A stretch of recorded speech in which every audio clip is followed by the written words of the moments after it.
Hello, everybody. Welcome to the MudRoom, our free Uncommon Sense parenting class. How's everyone today?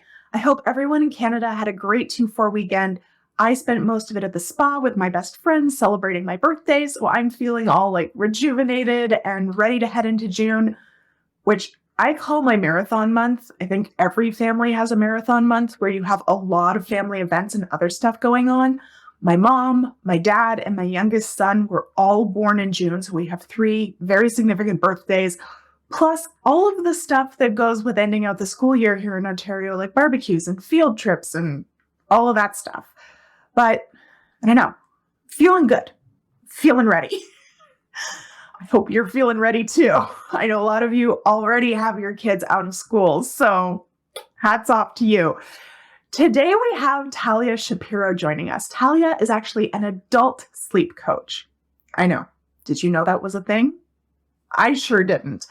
So I was super excited when I connected with Talia because parent sleep is a huge stressor that I think most of us deal with, and it impacts our ability to be calm and present with our kids so much. And often our ability to stay regulated and therefore help our kids regulate hinges on our ability to be well rested. So without further ado, let's start the interview. So welcome, Talia. Thank you so much for joining us today. Hi, thanks so much for having me. All right, so let's start off by introducing you. Tell us who you are, what you do, how you came into this. I know you have quite an interesting background. Yeah, so my background is actually in teaching and education in the early years field, and I know that we have some similar background experiences. But I actually got into my field. So I am an adult sleep coach, consultant, and sleep educator. And what I do is I help and I work with adults. I can also work with some teenagers who are having issues with their sleep. So who are suffering from, nighttime sleep, daytime sleepiness, any other sleep related issue. And what I do is identify and address those root causes or other imbalances that are impacting a person's sleep, and then work with them to put together what I call a sleep optimization plan to help get their sleep back on track for really long-term improvement. So I don't want to treat symptoms. We're looking at what's really going on because, we are fundamentally driven to sleep. It's a biological need. It's a drive that we have. And often there's external factors that are getting in the way of us sleeping well. But I got into the field because I was a chronic insomniac for years and years and years. I never considered myself a good sleeper, but I think the trigger for me was having kids, which a lot of my clients experience. And I know, Lana, that's why we sort of connected. Yes. You have parents who are suffering from sleep issues, and I know you yourself had quite worry. So yeah, I was triggered, and I think this happens to a lot of us, right? We're pregnant and we have our babies, they're born, we're waking up at all hours of the night to be responsive to their needs as we should. But what was happening over time, my son ended up falling asleep and sleeping through the night, but I couldn't anymore. And so I spiraled out. And like I said, there's external factors going on. And at the time I was expanding a business and growing a business, and I was really busy, but also not entirely satisfied with everything. So Yeah. I just, didn't have maternity leave, worked myself to the bone, burnt out. And eventually I had this burnout and insomnia diagnosis. So, as I was going through my treatment, I just noticed that whenever I would tell anyone about what was happening with me, first of all, nobody knew that there were solutions to sleep challenges to overcome them. Like everyone was including myself, was fatalistic about it. And secondly, anyone who I spoke to, they're like, oh, I can't sleep, or my mom can't sleep, or, my nephew can't, everyone's got their own sleep story. So that's really how I got into the field. And so I became certified. And, I'm really passionate to help others because I understand how terrible it feels not to sleep. And it doesn't just affect your nights, but it affects, our entire being. Yes. And that's why I was so excited when you reached out to me because, I've worked with tons of different children's sleep coaches, and that's all well and good. But similar to you, after I had kids, I was good for a while because I was so sleep deprived that I found falling asleep when my kids were really young very easy.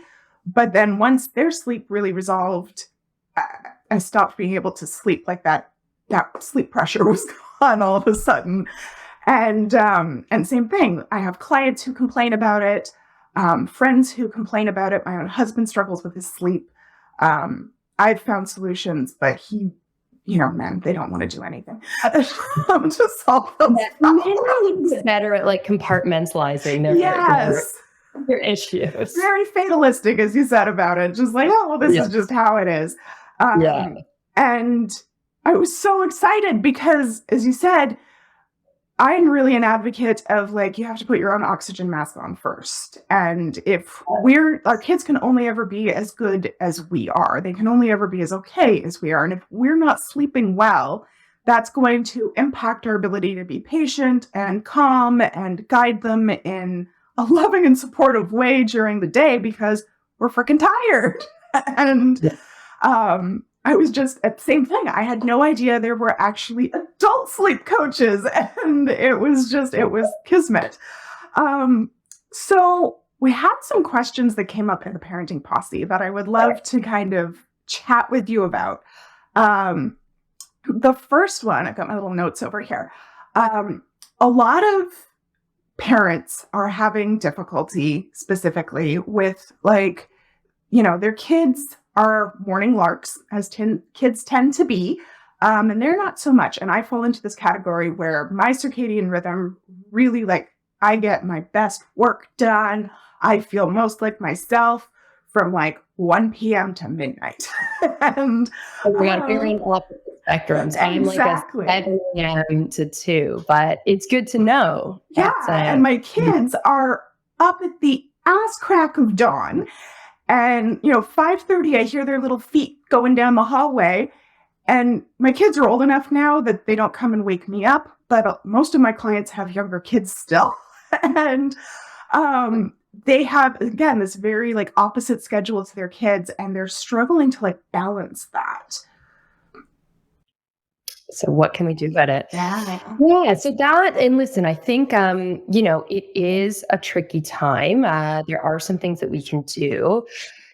First of all, and I guess, like you said, some kids are much, younger and they really need that support. But as much as you can, I always say, if you need those hours in the morning to sleep, try and set your child up for, what I call independent living in the AM. So, it might be, and again, it has to be age appropriate depending on who you're dealing with. But for example, with my son sometimes, so I'm like, okay, on weekends, or if you're up, if you wake up, you can go then, this is your iPad is here. You can go and access that.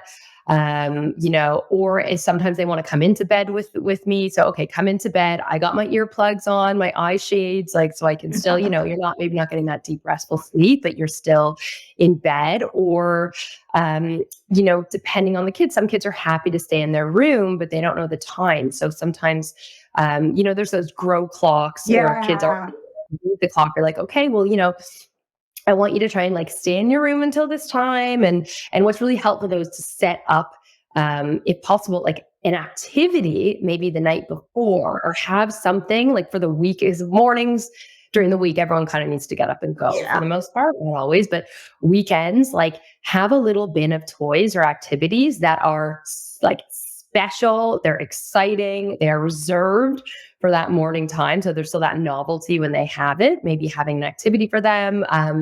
Again, if they're old enough, and kids, as young as 3 or 4, some of them can be pretty independent at, for example, putting out a bowl of cereal the night before, maybe a little jug of milk that's on the bottom shelf in the fridge. And, obviously we don't want them using appliances or anything, dangerous, but here, serve yourself some breakfast. And that gives them some independence as well. And then I think, what's really important, if you are fortunate to be co-parenting with someone, make the most of your chronotypes. And when I say chronotypes, that's referring to, whether someone's more of a night owl, or a lark or an early bird. Like for example, myself, I am up early in the morning, whereas my husband needs that lion. So generally I'll take over the morning, more of the morning routines. I'm up, I'll let him sleep, but he does more of the evening routines because I am after 8, I don't want to talk to any children. I don't want to I'm done. My patience is thin. I don't have it. So I think, working together and also, asking for help. I think a lot of us, especially as women, we kind of, and as mothers, we just take on the world, right? We're like, we need to do it. And there's the control factor of we're going to do it, not so much as we want to do it, but we know we're going to do it the right way. And it's going to be quicker and easier and more efficient. But, I think there's something we've got to let go a little and, give some responsibility to someone else and be able to ask our partners for help. Because I know my husband, bless him, he's amazing. He is no mind reader. So he doesn't really see the signs if I'm if I'm sleep deprived, I need to sleep in. But if I say, listen, I'm dead, I need some extra time, he'll say, oh, okay, yeah, no problem. So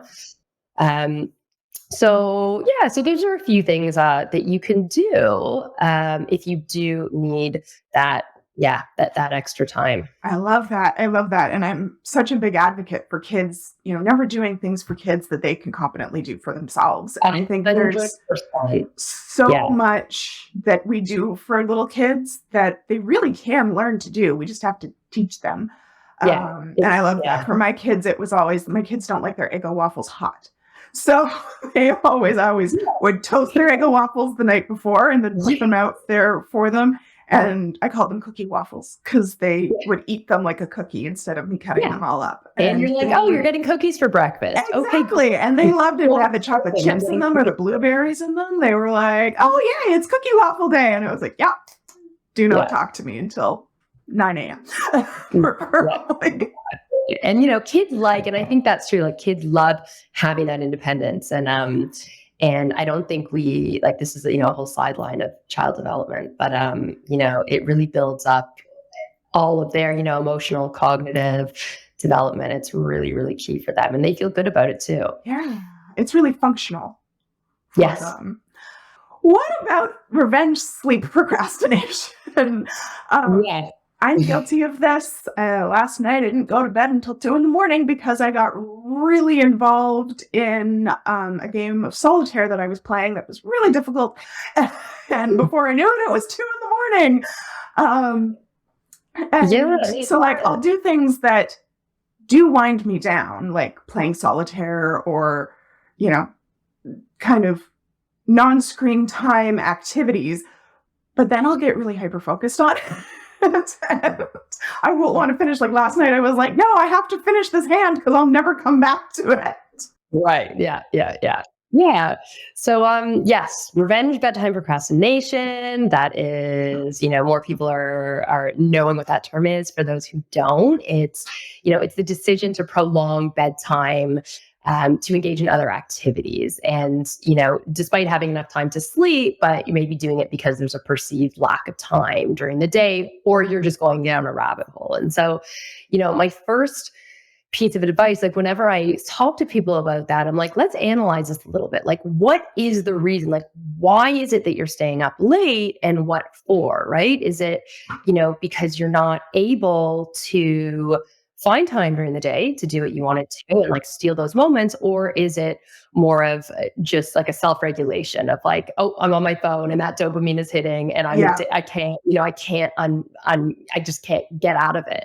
So, for me, I know I certainly, because I go to bed a little bit earlier, I kind of turn everything off around 10 and my son doesn't go to bed till after 8, but I need time for me and stuff and I need it. And so, one of my guilty pleasures, I love a good trash reality TV. I'm into Housewives, I'm into all of it. And so, I think if there's something like that, I'm how can I try and carve a little bit of time to do that during my day? Now, reality is we can't all do that, but what I'll try and do is if I'm going to the gym, I'm on the treadmill or I'm on the bike, I'm getting my 20 minutes of that during the day. So like trying to steal those moments Yeah. if you can, but Kind of it's not habit always. stacking. Yeah, exactly, exactly. Habit stacking, that's exactly what it is. And then, I think if it's a self-regulation thing, I always say, I'm like, treat yourself like your kid in terms of their sleep routine. So, something that can be useful, and I do it as well. At 10 o'clock, I have a timer that goes off. So that's like curtain call. We're putting away the screens, we're putting away all those things that I might end up going down those rabbit holes with. You can set, if it's being on your phone, which I think a lot of us, end up doing, setting, restrictions on your devices. So I know there's apps that can, either like alert you saying, you like now's the time to come off, or sometimes I think they can, deny you access unless you go into the settings and change it. Um, and, in general, we want to be trying to stop using our devices 30 to 60 minutes before we're going to bed. And then what we can do instead? Yeah, create that wind down routine. And I know, you said that you're like, yeah, solitaire, sometimes it winds me down, but sometimes if you're on, you It's can a get. challenge. I have to finish the challenge.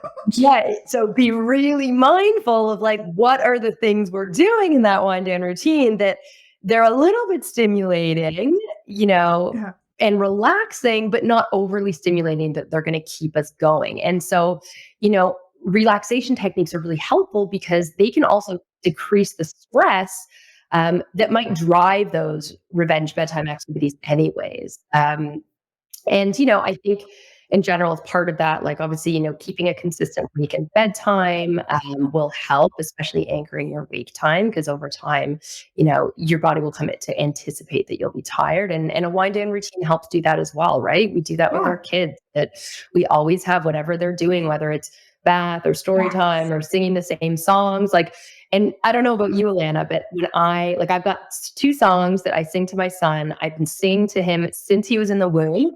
And even if he's like so jacked up, when I start singing those songs, like it's like I can physically feel his body. Yeah. Same start. thing with my boys. And I loved we had you into Parentability to present to our members the other week. And I was like screaming in my chair when you were talking about how like we have these great routines for our kids that kind of have that Pavlov's dog effect of like, for my boys, it's the white noise going on.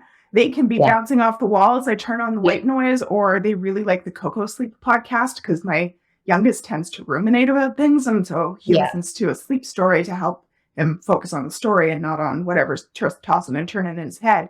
Put one of those on and they basically pass out where they stand. And I was like, yes, that makes so much sense that I'm not doing that for myself because. Exactly. And none of us do. And I don't understand, like somewhere along the way, the road to childhood to adulthood, we just don't think it applies. But there's such, right, like a market and an obsession with kids sleep, right? And, sometimes overly so, but the reality is like we're focused on it. We know they need it. We know it's important, but we need to firstly prioritize it for ourselves and value it as much and understand that, our health and wellness is going to be optimized if we sleep. And part of that is allowing us time to do so. I love that. I love that. And I've sort of started doing a little bit more of that. Now, last night it got a little sidetracked, but I've been much better about being conscious of like, okay, I have a routine. I have my cup of tea and I, sit down and I listen to a podcast and I do my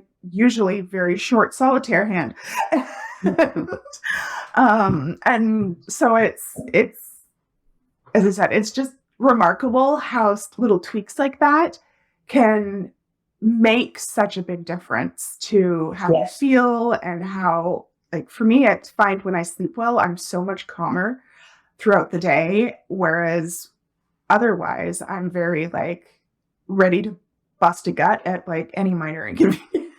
Oh, completely. I mean, and that's because, sleep balances our stress hormones and our ability to handle stress, to view stress. And when we're underslept, we're it's like we're in that fight or flight mode.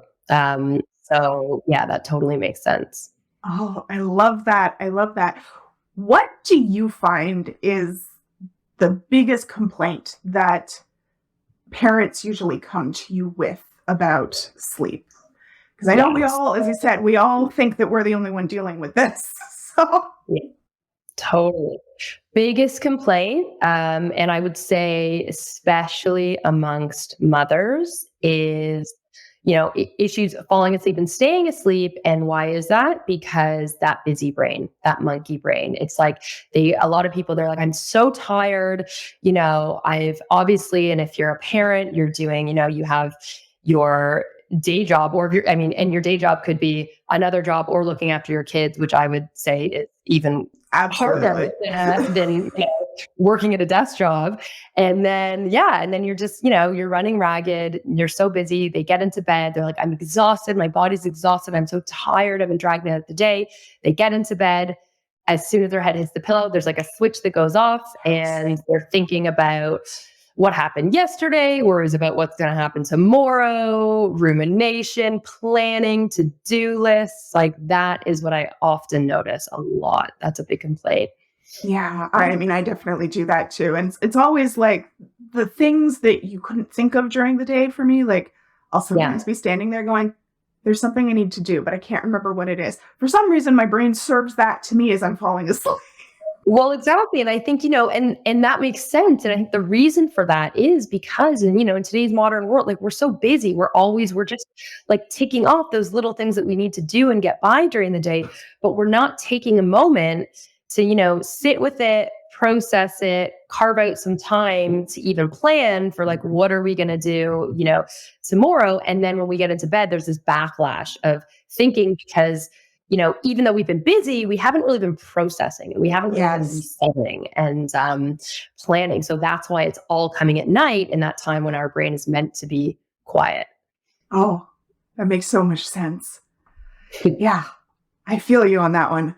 Yeah. All right. So, I mean, I know I'm resonating with what you're saying. If our listeners are listening and resonating with what you're saying, how do you work with parents? What does it look like to work with you?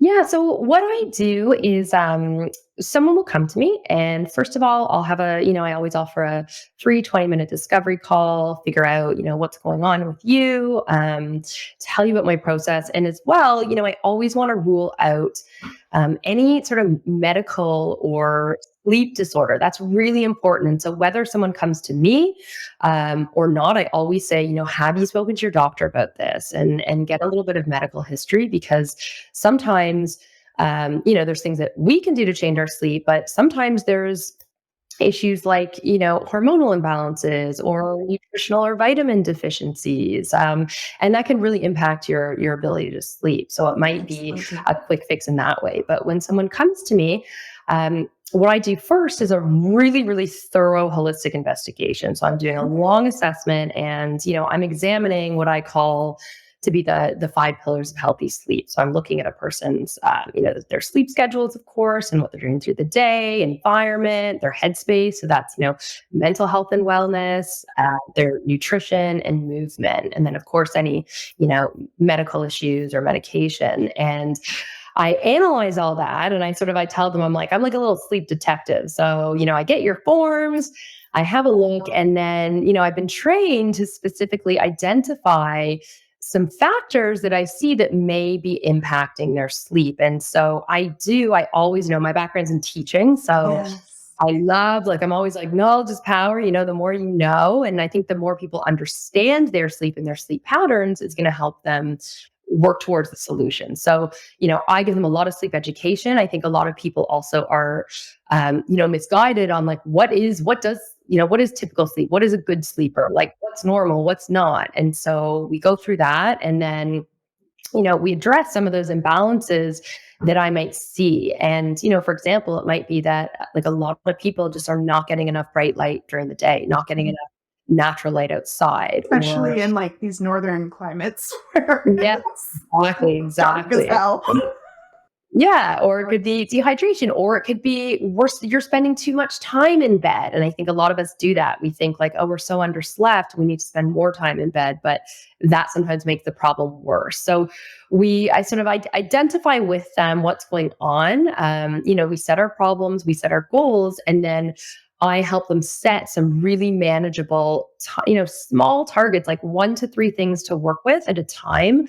That is going to start getting them on the right track. And, I know from personal experience that not sleeping sucks. And I think a lot of people know that. And I think a lot of people also, if they know there's probably things that they're doing that aren't great, but like we're a habit mind, we're not great at changing our behavior if we're given a laundry list. So that's Yeah. where the coaching approach, and I'm sure you feel the same way when Yes. you're with your parents, works really well, right? We're giving them like tiny, achievable, personalized, like meeting them where they are, Well, little and that's targets. why working with a coach is so nice, because I find a lot of parents, whether they're dealing with their children's sleep, their own sleep, their children's behavior, whatever, they a lot of them know what they need to do. They just don't know what the priority is.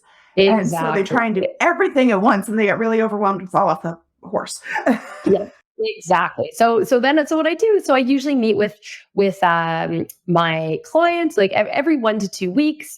We review the targets they've done, we modify it, we tweak it, we continue to habit stack that, and I'll usually work with the client for a few months. Now, I am also offering what I call the sleep reboot consult. So it's a single session. And that's more for people who, maybe just need a few tweaks. They're really motivated, independent. They're like, yep, I'm going to take on your suggestions and we can go from there. But I think for the majority of us, we work better in, that long-term coaching approach. Yes. Yeah, right. Because you need that, things change. First of all, you need that consistent reprioritization of, the next step. And okay, this worked. So now where are we going to go from here? I feel like every time when I'm coaching, and I'm sure you have the same thing, every step that a client takes leads to another fork in the road. And there's, Or it's like 2 steps forward, 1 step back. Yeah. 100%. And so it takes time. And I think, it's important to tell people. And I always say,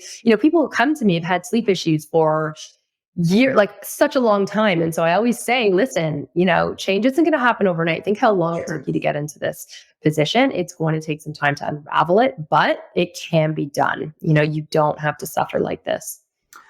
Oh, I love it. So if people do want to work with you, how can they reach out to you? Yeah, so people can they can get in touch with me. So easiest thing to do is to go to my website. So it's taliashapiro.com, and that's Shapiro with an E. Lots of people put an I in there. And you can also find me on Facebook or Instagram at Talia Shapiro Sleep. I've got a newsletter and a blog post that comes out every month, so you can sign up for that. And yeah, if anyone's suffering, I implore you, please, you don't need to suffer like this in the long term. And if you're not talking to me, go to your doctor and advocate for yourself, because nobody needs to suffer from poor sleep. Like, yes, we have instances, right? There may be certain like stressors or, work deadlines or something that's getting into the way. That's fine. We have a few sleepless nights or for a few weeks, but nobody should have chronic sleep issues. Like, they can be treated. Absolutely. Absolutely. Sleep is what I call a base stressor. And I usually lump it in with like elimination, food, sickness, and then sleep. And it's one of those four things are off, nothing can be right. So yeah. I love that you encourage people to take care of that, because it does have such a profound impact, and there's no way over it. There's no way under it, no way around it. You got to go through it. Yeah. Thank you so much for being with us today, Talia, and taking the time to chat with us. We'll put all the links to Talia's website and her Instagram and Facebook on the show notes. And thank you so much for being here with us today. Oh, thank you for having me. It's been great.